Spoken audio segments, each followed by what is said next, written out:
बिस्मिल्लाहिर्रहमानिर्रहीम students, last time हमने topic पढ़ा था ऑक्सीडेशन और reduction in terms of loss और gain of hydrogen, oxygen and electron. तो नेक्स्ट हमारा टॉपिक जो है that is about the oxidation state. Oxidation state जो है ये क्या होती है कि कोई भी अगर हमारे पास कंपाउंड है तो उसमें डेफिनेटली कंपाउंड जो है वो डिफरेंट एलिमेंट्स के कॉम्बिनेशन से बनता है।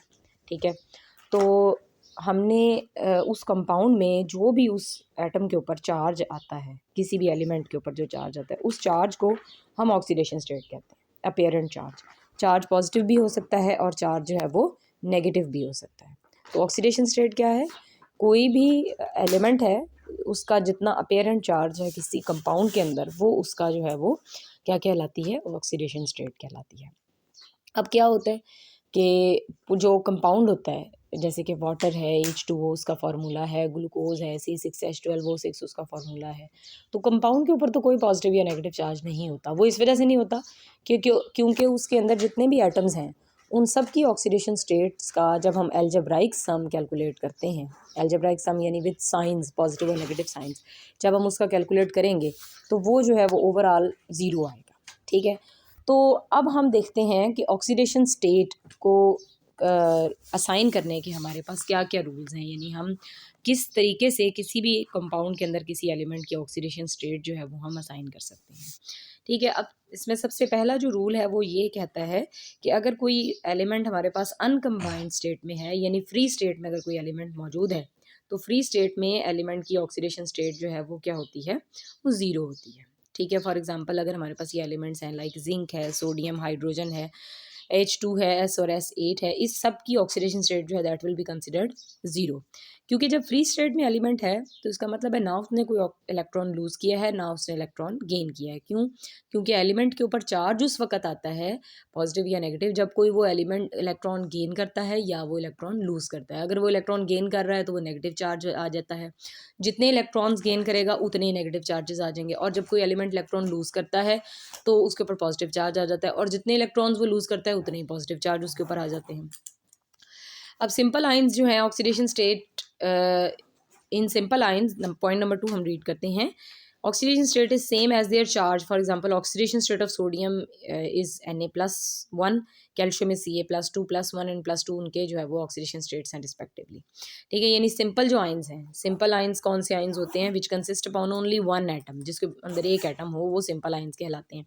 और उनकी ऑक्सीडेशन स्टेट क्या होगी? जितना ही उसके ऊपर चार्ज आता है। जैसे सोडियम जो है वो फर्स्ट ए ग्रुप में है, वो एक इलेक्ट्रॉन लूज़ करता है हमेशा, तो उसके ऊपर +1 चार्ज आता है। जो कैल्शियम है वो हमेशा वो सेकेंड ए ग्रुप में है, वो 2 इलेक्ट्रॉन्स लूज़ करता है हमेशा, उसके ऊपर +2 चार्ज आता है। तो इट मीन सोडियम का ऑक्सीडेशन स्टेट +1 है और कैल्शियम की +2 है। अच्छा, इन अ कॉम्प्लेक्स आयन, अब सबसे पहले आपको पता होना चाहिए कॉम्प्लेक्स आयन कौन से होते हैं। कॉम्प्लेक्स आयन वो होते हैं जो कि एक से ज़्यादा एटम्स पे कंसिस्ट करते हैं। ठीक है, फॉर एग्जांपल ये कार्बोनेट आयन है CO3, इसमें देखिए कार्बोनेट आयन में एक कार्बन का एटम है और 3 ऑक्सीजन के एटम है। तो कार्बोनेट आयन का जो चार्ज होगा वो किसके बराबर आएगा? वो इसमें टोटल जितने भी एटम्स हैं, टोटल इसमें 4 एटम्स हैं, एक कार्बन और 3 ऑक्सीजन, इन चारों का जब हम अलजेब्राइक सम कैलकुलेट करेंगे तो वो जो चार्ज आएगा वो उसका जो है वो ऑक्सीडेशन स्टेट होगी उस कॉम्प्लेक्स आयन की, और वो आती है -2। इसी तरह अमोनियम आयन है NH4+1, हमें हमेशा इसके ऊपर चार्ज देते हैं। इसके अलावा ये हम चार्ज +1 इस वजह से लिखते हैं क्योंकि इसमें 4 हाइड्रोजन के एटम्स हैं और एक नाइट्रोजन का एटम है। तो इनका जब हम अलजेब्राइक सम कैलकुलेट करेंगे तो वो जो है वो इसके ऊपर इसकी ऑक्सीडेशन स्टेट कंसिडर होगा। इस वजह से इसका अलजेब्राइक सम जो है वो +1 आता है, तो इसके ऑक्सीडेशन स्टेट +1 है।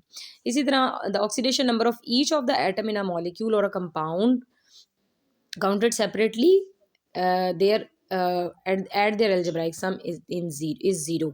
फॉर एग्जाम्पल इन HCl, यानी ये इसमें वो एक कंपाउंड की बता रहा है कि कंपाउंड जो है उसका जो है वो ऑक्सीडेशन नंबर हम हमेशा 0 कंसिडर करते हैं। क्यों? क्योंकि उसके अंदर जितने भी एटम्स हैं उनके अलजेब्राइक सम को जब ऐड किया जाता है तो वो overall answer should be equal to 0। For example अगर HCl हाइड्रोजन क्लोराइड अगर हम देखें तो इसमें हाइड्रोजन क्लोराइड की ओवरऑल ऑक्सीडेशन नंबर 0 है। क्यों? क्योंकि इसमें हाइड्रोजन जो है वो फर्स्ट ए ग्रुप में है, तो इसका ऑक्सीडेशन नंबर +1 है, और क्लोराइड जो है वो 7th ग्रुप में है और वो एक इलेक्ट्रॉन गेन करता है अपना ऑक्टेट कंप्लीट करने के लिए, तो उस पर हमेशा -1 चार्ज आता है। तो जब +1 और -1 को हम टोटल करेंगे, सम करेंगे, तो वो आंसर किसके इक्वल आएगा? 0 के इक्वल आएगा। तो HCl के ऊपर जो ऑक्सीडेशन नंबर है वो 0 है। इसी तरह कोई भी कॉम्पाउंड है तो ओवरऑल उसका ऑक्सीडेशन नंबर जो है वो क्या आता है, 0 आता है। अब ये टेबल है, ये आप लोगों की बुक में जो है वो दिया गया है टेबल। इसमें उन्होंने कुछ कॉमन एलिमेंट्स हैं जो जिनकी उन्होंने जो है वो ऑक्सीडेशन स्टेट बताई है कि कॉमन आम कंपाउंड्स के अंदर इनके बाइनरी कंपाउंड जो होते हैं उसमें इनके ऊपर चार्ज कितना आता है। ग्रुप 1A के जो एलिमेंट्स हैं, हाइड्रोजन है, लिथियम है, सोडियम, पोटेशियम, रुबीडियम, सीजियम, ये आप लोगों ने पीरियोडिक टेबल में पढ़े हुए एलिमेंट्स। इन सब के ऊपर इनके यूजुअल कंपाउंड होते हैं उनमें +1 चार्ज आता है। इसी तरह ग्रुप 2 के एलिमेंट हैं बेरिलियम, मैग्नीशियम, कैल्शियम, बेरियम, सट्रानीशियम, ठीक है, रेडियम, ये सारे जो है वो आते हैं सेकेंड ए ग्रुप में एलिमेंट्स। सेकेंड ए ग्रुप के एलिमेंट्स जो है वो अल्कलाइन अर्थ मेटल्स कहलाते हैं। ये हमेशा 2 इलेक्ट्रॉन्स लूज करते हैं क्योंकि ये मेटल्स हैं और इनके ऊपर हमेशा +2 चार्ज आता है। तो नॉर्मल इनके जो कंपाउंड्स होंगे उनमें इन पे +2 चार्ज होगा। इसी तरह ग्रुप 3 के एलिमेंट हैं boron, aluminium, gallium, indium, titanium, या पीरियोडिक टेबल से देख सकते हैं। ये 3rd ए ग्रुप के हैं, ये भी मेटल्स हैं, ये भी इलेक्ट्रॉन लूज करती हैं और ये 3 इलेक्ट्रॉन लूज करती हैं in order to complete their octet. तो इन पे हमेशा +3 चार्ज आता है। इसी तरह जो हाइड्रोजन है इस पे हमेशा +1 चार्ज आएगा। ये अल्कली मेटल्स वाले ग्रुप में इसको रखा जाता है, इसके ऊपर ये हमेशा 1 इलेक्ट्रॉन लूज करता है। लेकिन कुछ कंपाउंड्स होते हैं जिसमें ये 1 इलेक्ट्रॉन गेन भी कर लेता है क्योंकि ये डुप्लेट रूल को फॉलो करता है। इसको अपना ऑक्टेट कंप्लीट करने के लिए सिर्फ 1 इलेक्ट्रॉन चाहिए। तो इन सम केसेस ये 1 इलेक्ट्रॉन गेन भी कर लेता है। तो जब ये इलेक्ट्रॉन गेन करेगा तो इस पे -1 चार्ज आ जाएगा और उस वक्त ये हाइड्राइड्स बनाएगा। जो मेटल के साथ इसके कंपाउंड्स होते हैं ना, हाइड्रोजन के मेटल के साथ जो कंपाउंड्स होते हैं उन्हें हम हाइड्राइड्स कहते हैं, मेटल हाइड्राइड्स। तो मेटल हाइड्राइड्स में हमेशा हाइड्रोजन 1 इलेक्ट्रॉन गेन करेगा और इस पे नेगेटिव चार्ज आएगा, ठीक है। और ये आपको मैंने पिछले ही उसमें वीडियो लेक्चर में बताया था। फर्स्ट जो वीडियो लेक्चर था उसमें आपको मैंने ये बात बताई थी कि जो पॉजिटिव चार्ज यानी पॉजिटिव जो कैटाइन होगा वो हमेशा पहले लिखा जाता है किसी भी कंपाउंड में और एनाइन जो है वो लेटर ऑन लिखा जाता है। तो हाइड्रोजन अगर किसी कंपाउंड में पहले लिखी हुई है दूसरे एलिमेंट से तो इट मीन्स कि वो पॉजिटिवली चार्ज है, और अगर वो पहले एलिमेंट यानी सेकंड नंबर पे सेकंड पोजीशन पे लिखी गई है तो इट मीन्स उसके ऊपर नेगेटिव चार्ज है। तो मेटल हाइड्राइड्स में हमेशा हाइड्रोजन को सेकंड नंबर पे लिखा जाता है और मेटल एटम को फर्स्ट नंबर पे लिखा जाता है। फॉर एग्जांपल अगर सोडियम हाइड्राइड मतलब हाइड्रोजन ने सोडियम के साथ मेटल हाइड्राइड बनाया है तो इसका फार्मूला क्या होगा, NaH, यानी Na पहले लिखा जाएगा क्योंकि Na पॉजिटिवली चार्ज है और इस कंपाउंड में हाइड्राइड में चूंकि हाइड्रोजन ने इलेक्ट्रॉन गेन किया तो वो नेगेटिवली चार्ज है तो इसमें हाइड्रोजन को बाद में लिखा जाएगा। जो ग्रुप 7A के एलिमेंट्स हैं fluorine, chlorine, bromine, iodine, astatine, जिन्हें हम हेलोजेंस भी कहते हैं, इनके आउटरमोस्ट शेल में 7 इलेक्ट्रॉन्स हैं। बिकॉज ग्रुप नंबर आपने पढ़ा हुआ है पीरियोडिक टेबल में, ग्रुप नंबर हमेशा हमें number of electrons in the outermost shell बताता है।